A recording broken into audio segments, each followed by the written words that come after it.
Amy Wolff, welcome to the show. Thank you. So glad you're here. I know you're incredibly busy, and we were talking just before we hit record. You have a lot to be excited about being from Baltimore with what's happening in the Ravens, right? Oh, yeah. And in full disclosure, I don't think I have any evidence of it, but I am from New England. Oh, shame. You did beat us, so. That's right. That's right. A lot to be said about that. You know, I know I put a risk of myself whenever I bring that up because there's the haters out there and they just love to pile on, you know? Yeah. But anyway, we're not here to talk about that. We're here to talk about you and your success as an originator. Give us a quick background. How long have you been in the biz, average units and volume? Been in the business for about 15, 16 years now. History is I previously was a social worker, had my master's in social work, and was slinging drinks at a bar late at night to help make ends meet, and talked to a guy who talked me into giving this a go. So now I'm the social worker of mortgages. Social worker of mortgages. That's yeah, good. Man. That's cool. I like that. I would say do about 50 mil a year, and average loan size about 225 out here in my neck of the woods over here in Frederick, Maryland. Yep. And so that was like how many units roughly? Probably like 280. Okay, 280. Wow, nice. Good volume. Good volume. What's the main source of that business? Well, it's kind of been all over. It's gone from realtor referrals. Now we're to a lot of the repeat business and really just staying in touch with our current clients and getting referrals from them. So, So core realtors roughly that send you business? Yeah. So we have, I have a lot of onesie twosie realtors also that I work with, but we have a really good name in the Frederick area, and people know that we're going to close on time and give that great customer service and make them look good. So, we've gone from, working with a lot of large teams to cutting back with more like the onesie twosies. We work with some large teams still, so it's kind of all over the place. So it's funny because the call I was just on prior to this call, we were talking about getting clear on identifying who your like ABC player realtor referral partners are. And and we talked about the onesie twosie. And one of the exercises was, to have these LOs write down a list of all the referrals, the realtor referrals they got, how many, volume amount, and things like that. And part of the discussion was, you probably have a lot of onesie twosie realtors who are just sending you the casual random deal here and there. And as you, I'm sure, know, being in this industry long enough, there's the conversation on, going deep versus wide and right, kind of having more partnerships, right, with quote producing. So I'm curious, like, how do you manage the onesie twosie, right? Because that's kind of a wider net of a bunch of cats, sort of. We got a herd, right? Yeah, we have. I have a system. I use Jungo as my CRM. So I have them in there, have reminders for myself to make sure I remember to check in. We also have drip campaigns that they're on, those kind of things. For realtors that I work with on a regular basis that maybe don't do a ton of volume still, I usually try to schedule a once a month meeting with them. And while they're here with me, kind of doing, I just look at it as like a coaching call or a coaching meeting. Yep. They're coaching me and I'm coaching them at the same time on, how can we work better together? And we usually schedule a meeting for the very next, next month right away as well. So that seems to work really well for me to be able to stay in touch with people. So how many realtors do you put on that program where you're trying to meet with them once a month? I mean, right now there's probably about 25 listed there currently. I kind of hit a reset button on and cleared it off all just at the end of this year and said, I'm going to kind of start everybody fresh again and make sure that I get everybody, back to make sure that they know about all of our technology that we have. A lot of drip campaigns that we have teaches them about, what's good about working with our company and my team. And, some people I've been maybe working with and I haven't told them everything because I just, maybe forgot. So what's the main focus then of that meeting when you do meet with them? Is it, all about you or like, what are you trying to accomplish there? No, I want to get to know them. I want to get to know them and I want to get to know like where their pain points are and how we can help. I used to want to know how they wanted everything, and I used to try to cater ourselves and our team, but that's almost impossible. Like, so you're working with 25, 30 people.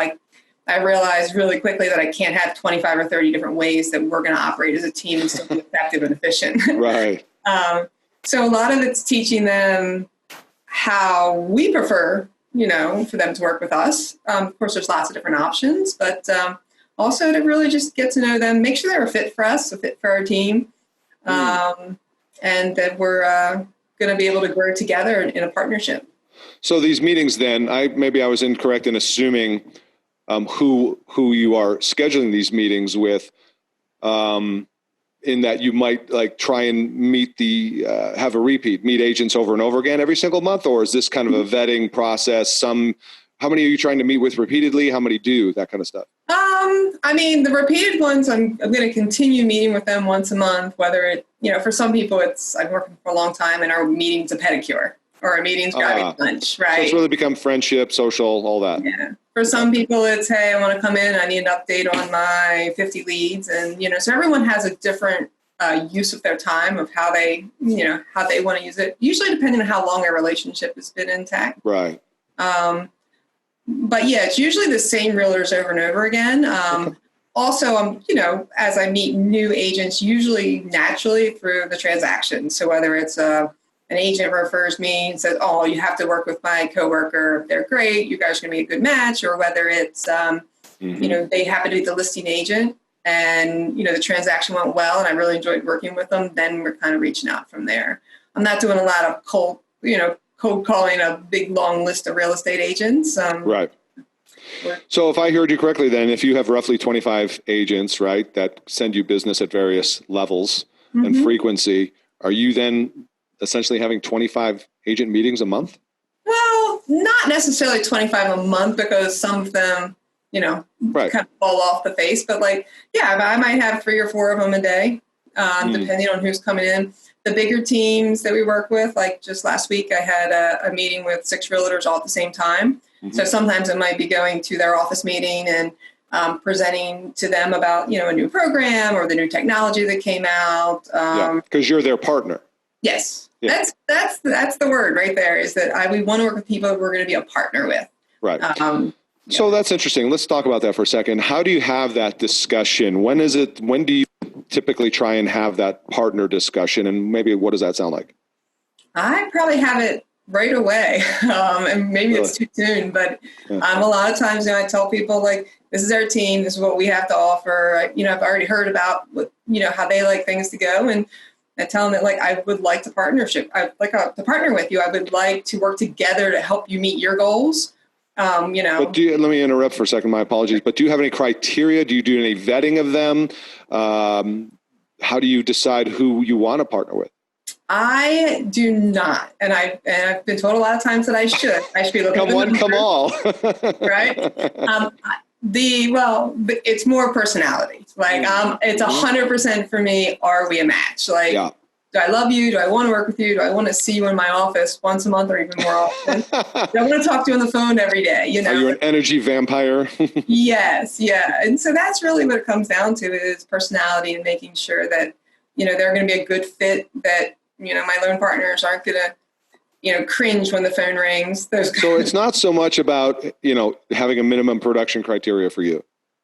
No, what I've actually found is that for a lot of people who don't have their production, by working with us, their production increases. So really? We have a lot of agents that, it's kind of fun. I'm coaching them and telling them, showing them our technology and how it can help to increase their. Okay. All right. So you've said a couple of things that made me want to ask more. You said, help them increase production, show them our technology. You loosely referred to an agent asking, hey, what's up with my 50 leads? How are you doing these things? How are you helping an agent grow their business? What is this secret technology? Well, it's not really a secret. I think it's everybody uses. Everything's always the same. But so we have our phone app. So we have the co-branded phone app. We use Simple Nexus. And so sharing the phone app and using the co-branded phone app, that really frees up the agent a lot in terms of them being able to apply right there, teaching, well, most of what we do is educating, right? So we're teaching the client how to run their numbers ahead of time so they haven't wasted the agent's time, which leaves them more time to be, selling to other people. Talking to them, or we do education seminars. So monthly we do education seminars here where they can bring their clients in here. Usually everything we do is basically through the CRM. So we document everything we do, and then have we close with you. We're going to invite you to 4 events a year. We're going to be in front of you. When you call me back up, I'm going to refer the lead that you just gave me back to the agent that you were working with. So it's really just kind of tracking and, yeah. So how do you, if I sound like I'm repeating myself, I want to get, what you may not know about me is I like to get very specific, right? Sure. How do you use the phrase help an agent grow their business? I heard that example there. You refer the agent back, but I mean like on the front end, let's say you closed a transaction with a realtor, you know that you want to partner with them for your reasons. How do you then move that relationship forward? One thing is at the end of the closing, I get a video from the customer. You were asking earlier if I'm big on social media. So yeah. Okay. So we get a video from the customer and we try to share that out on social media with both me and the agent. Let me ask you, how do you capture that video? Are you just putting the phone in front of them at the closing table, or what are you doing? Yeah, literally, It's just, hey, right. Would you mind telling us a little about how you, how the transaction How'd you like it? Tell us about your experience, right? How was your experience with, with me and Realtor X, right? And they start, and a lot of times they end up in tears. And when you have an emotional person who you've really helped them, it's great. And I think that, I think just helping agents to realize like doing small little things like that have a big impact. So you're going to capture that video, and then the hope is they're going to mention the agent as well because it's part of the team. But then, of course, you're going to share that video with the agent, and they're going to be blown away. Yeah, and we share it on social media, and they'll get tagged on it, and then I was going to ask you, where do you share your Facebook, your business page, or where? So I tend to share most stuff on my personal page. My marketing people, if I send them the app, then they put it, or send them the video, then they put it on our business page. Okay, so I'm looking. Right. Sometimes I send it to the agent, and they share it. So it really just depends on where I'm sitting, where the closing was, and how I can get on there the quickest. Mm-hmm. Yeah. Okay. No, I like that. Sorry. Oops, sorry. One of your videos started to play. This is the video that came up, by the way, calling all millennials. Let's go buy a house. So that one, I think that's just a normal little video that was like, that's not the testimonial video. No, but it's an example of you're active on social. It's a video. Yeah. It got a couple hundred views, and it's pretty cool. It's done well. Yeah. Well, thank you. For sure. So how much video are you doing? What other types of video do you do? That's basically, I'm trying to get more into video. That's one of my goals. I just did my goal setting for this year. And one of my goals is to do the videos at each spot of milestones. Yeah. Right. And also those would go out automatically through your CRM? Yep. Mm-hmm. Okay. Yep. Yeah. And then also to have the question and answers. I listen to myself sometimes, and then also my loan partners. I'm like, man, we say the same thing every day. Right. So the education pieces, You'd be like, there's a video for that.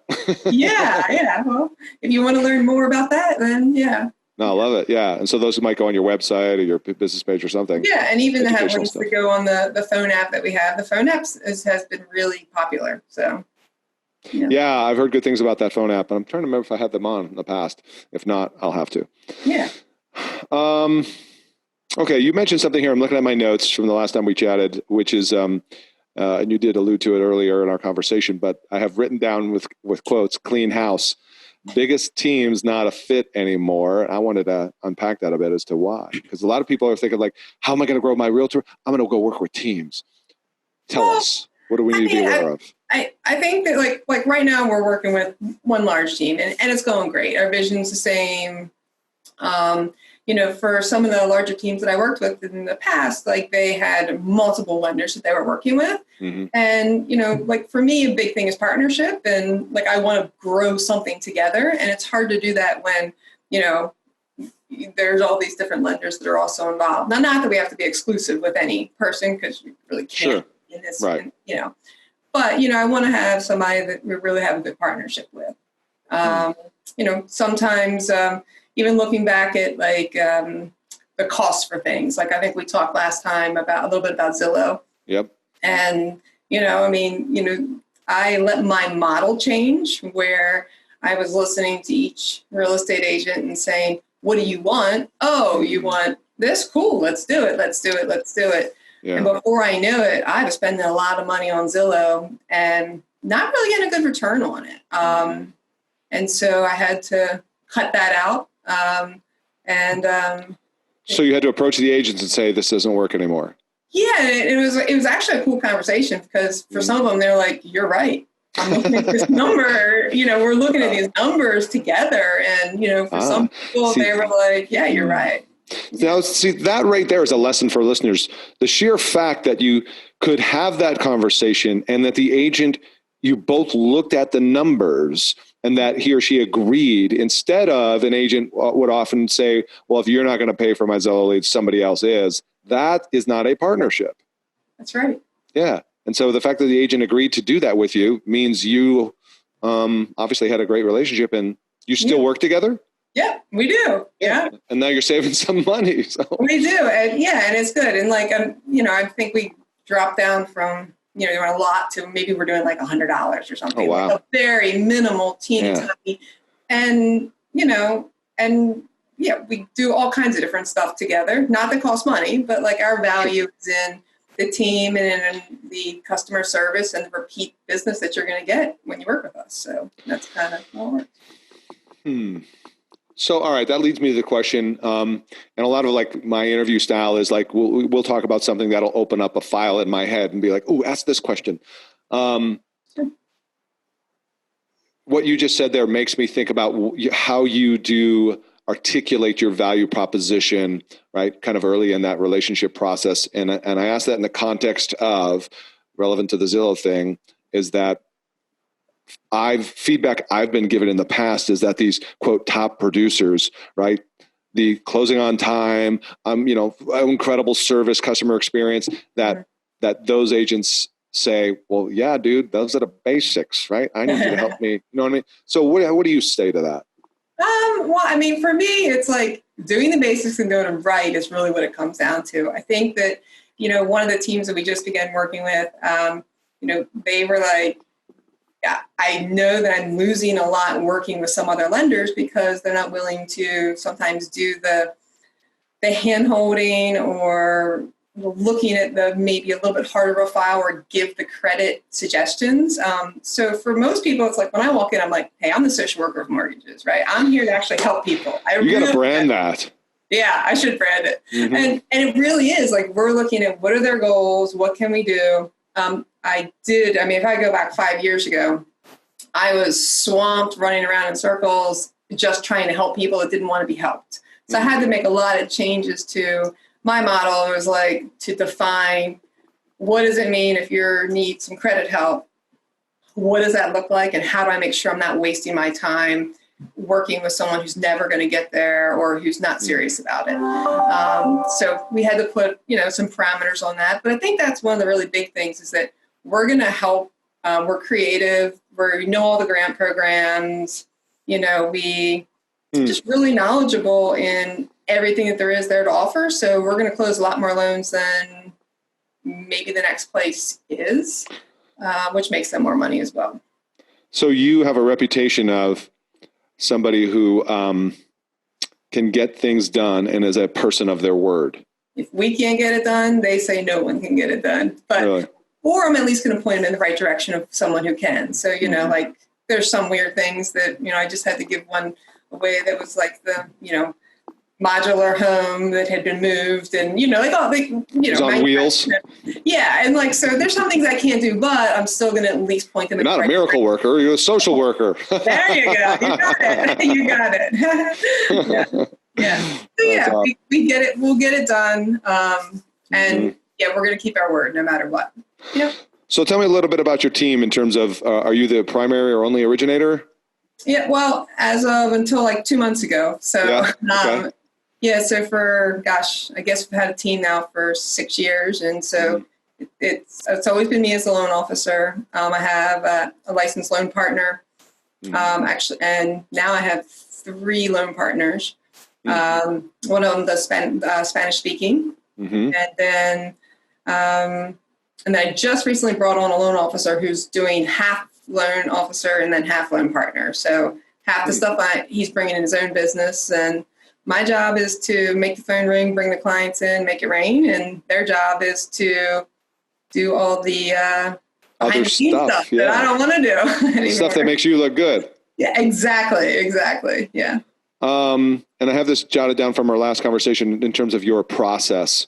Like, let's say you get a referral from an agent, somebody who is inquiring about buying. Just kind of briefly walk us through, because people are really curious about when you have loan partners, who owns what and where you bow in and out.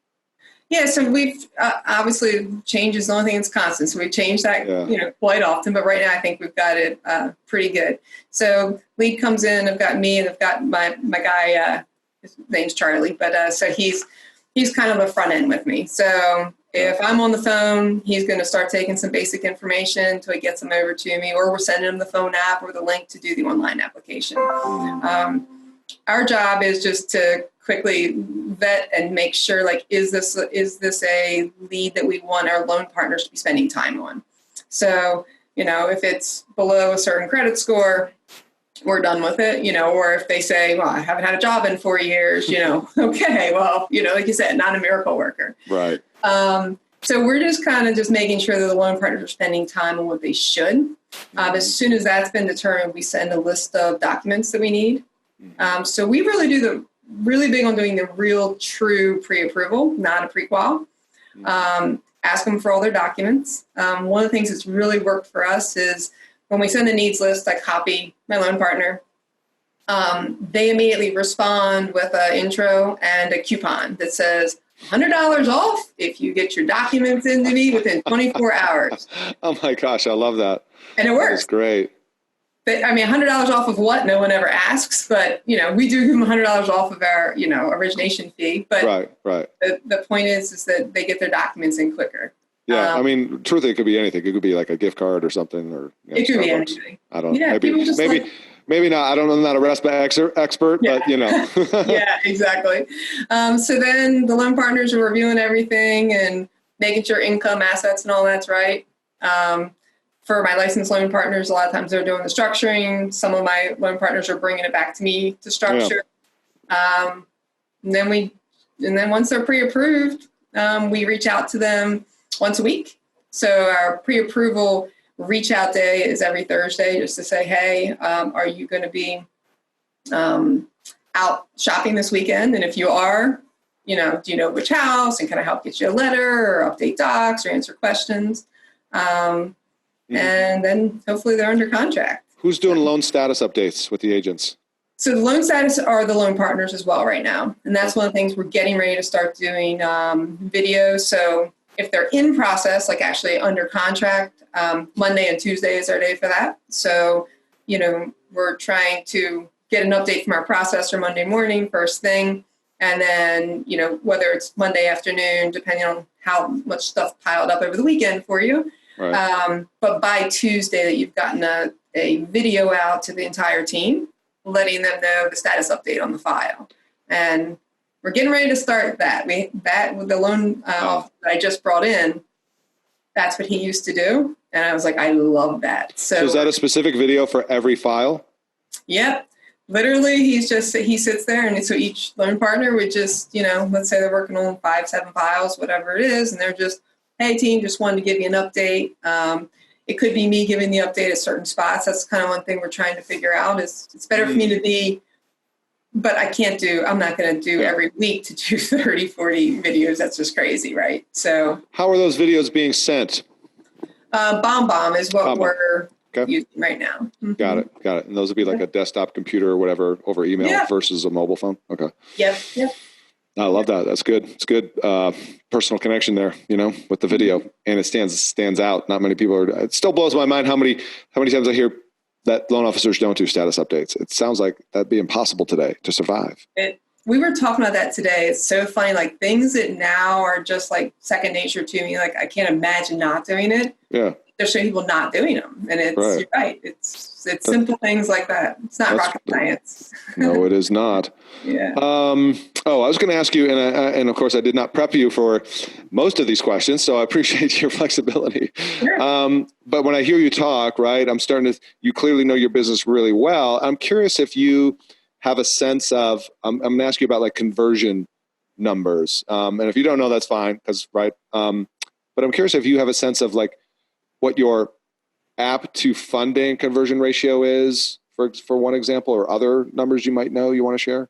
So it's funny is that I am not a numbers person. I'm a social worker, remember? So yeah, that's right. I forgot. I literally, today I was meeting, going over the P&L, and they're like, so how's December looking? And I'm like, I'll know when you send me my list at the end of the month. So I'm not a numbers person. I have no idea. That's one of the things I probably should work on. I'm a hard worker. Right. And takes like care of itself. People, and I've never had to count, and yeah. Well, let's put it this way. You're not dissatisfied with the number of people you're converting. No, I'm not. Right. That's right. I should have thought of that in advance. You're a social worker, not an engineer. Yeah. You probably have a high I on your DISC profile, right? Oh, yeah. 99I and a 99C.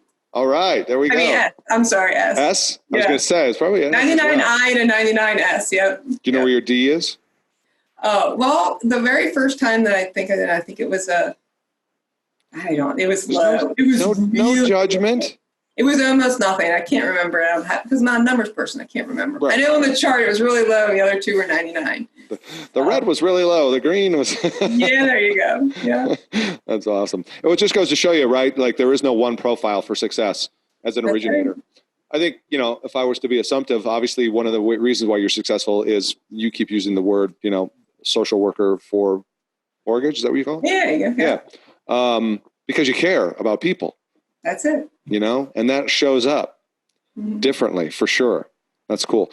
What are some of the other things real quick? I know we're running out of time that you're planning on doing differently. Anything new, anything kind of big sitting there?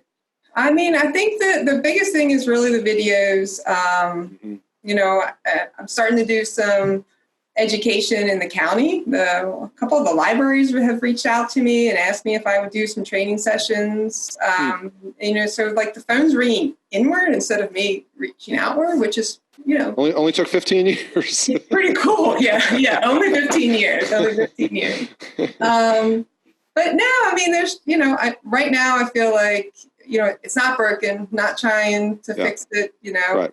And you have a good quality of life. Give us a sense of like how many hours a week. Well, now I have a good quality of life. All right, not before. If we go back a couple of years, yeah. And is that because you built a team? Yeah, I built a team, and then my team broke, and then I went to, oh boy, I have to. Like I was working crazy again, and now I've got a good, solid team. And one of the things that I did that I think is the smartest thing I ever did is right now I'm sitting in an office, but this is not where I sit every day. I sit in here whenever I have meetings, but I move myself out into the pit, and I sit in the pit, and I know what's going on at all times. So I'm out there making my realtor calls and doing whatever, my tasks for the day, but I'm out there with everyone else. One of the things, I lost touch with my team, and when it broke originally. Yeah. But right now I'm working, 40 hours, 45 hours. And I feel like in this business, that's great. I work hard, but I play harder. I'm gone a lot, vacationing a lot, taking extended weekends here and there. It's good life. When did you, we kind of closed out on this, but, I don't know how far back you have to go to answer this, but I'm trying to get the context of when you hired your first assistant, like how far in your career and what advice you might have. It was probably about, 8 years ago. It was the very first person I ever started working with. And make sure they're knowledgeable. I mean, he knew more than I did. He's been in the business 30 plus years. He still works with me. Yeah. And I call him the Oz. Like, he knows everything. He's like that man behind the little, curtain. Right. And, so we've grown together. Make sure that you're going to get along, that there's a mutual respect for each other, and, yeah. Let me ask you this. Knowing what you know now, would you have hired sooner? Yeah, well, I actually tried. It's funny because I tried to. I went to my boss at the time, we won't mention the company where I was working, and I said, hey, I really need an assistant because I wasn't willing to give up on my customer service. Like, I want to give this level of customer service. She said, you're not closing enough yet. And so I can't close more unless I get an assistant. I said, I'll pay for him. She said, no. So then we left, both of us. And now I sit where I sit now with all my different assistants and helpers. And, sometimes I wonder if she even knows what I'm doing now and is like, man, I could kick myself in the butt for not. That is the catch-22 that often the management has. You're not doing enough quote, but it's like, how am I ever going to grow if I don't free myself up? Yeah. And I was always willing to put my money where my mouth was, that I was willing to, I don't need to make quite as much so I can show you what's going to happen. And make it up in volume. Yeah. Yeah. Mm-hmm. Very cool. Awesome. Well, these are a lot of good lessons today. I really appreciate the conversation. I know you're busy. And if people do want to reach out to you, where do you want to send them? Like social page or where you want to go? Yeah, you can give me a call. You can go to social. That's Amy Wolff on Maryland for Facebook and at Direct Mortgage Loans. So. All right. We'll put links in the show notes for sure to your Facebook page and maybe your website as well. But once again, Amy, thank you so much for being the social worker of mortgages. I love it. I'm gonna definitely have to, trademark that one. I want to see that branding, and then there's a meaning behind it. Let me tell you what that means. You know what I mean? I think that actually I like it. Some good play for you. So, and listeners, as always, we appreciate you tuning in. If you like this episode, please leave us a review, and we will see you on the next one. Bye for now.